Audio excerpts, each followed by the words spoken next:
जय श्री राम। हे भरत, तुम्हारे लिए तुम्हारी समझ में यह कलंक है, पर हम सब के लिए तो उपदेश है। श्री राम भक्ति रूपी रस की सिद्धि के लिए यह समय गणेश बड़ा शुभ हुआ है। हे तात, तुम्हारा यश निर्मल नवीन चंद्रमा है और श्री रामचंद्र जी के दास कुमुद और चकोर हैं। वह चंद्रमा तो प्रतिदिन अस्त होता और घटता है, जिससे कुमुद और चकोर को दुख होता है, परंतु यह तुम्हारा यश रूपी चंद्रमा सदा उदय रहेगा, कभी अस्त होगा ही नहीं। जग रूपी आकाश में यह घटेगा नहीं, वह दिन दिन दूना होगा। त्रैलोक्य रूपी चकवा इस यश रूपी चंद्रमा पर अत्यंत प्रेम करेगा और प्रभु श्री रामचंद्र जी का प्रताप रूपी सूर्य इसकी छवि को हरण नहीं करेगा। यह चंद्रमा रात दिन सदा सब किसी को सुख देने वाला होगा। कैकेयी का कुकर्म रूपी राहु इसे ग्रास नहीं करेगा। यह चंद्रमा श्री रामचंद्र जी के सुंदर प्रेम रूपी अमृत से पूर्ण है। यह गुरु के अपमान रूपी दोषों से दूषित नहीं है। तुमने इस यश रूपी चंद्रमा की सृष्टि करके पृथ्वी पर भी अमृत को सुलभ कर दिया। अब श्री राम जी के भक्त इस अमृत से तृप्त हो ले। राजा भगीरथ गंगा जी को लाए, जिन गंगा जी का स्मरण ही संपूर्ण सुंदर मंगलों की खान है। दशरथ जी के गुण समूहों का तो वर्णन ही नहीं किया जा सकता। अधिक क्या, जिनकी बराबरी का जगत में कोई नहीं है।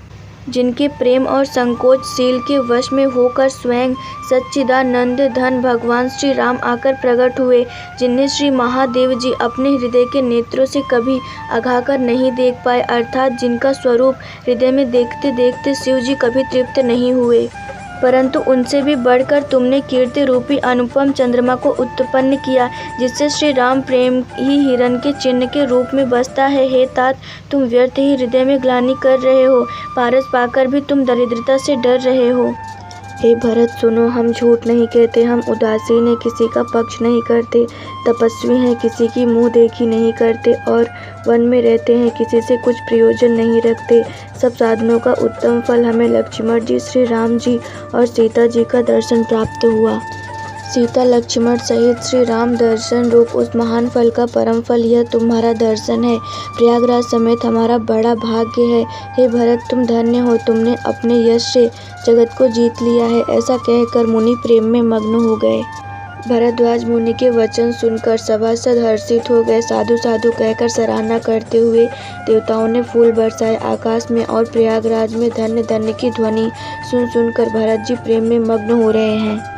भरत जी का शरीर पुलकित है, हृदय में श्री सीता राम जी हैं और कमल के समान नेत्र प्रेम अश्रुओं के जल से भरे हैं। वे मुनियों की मंडली को प्रणाम करके गदगद वचन बोले।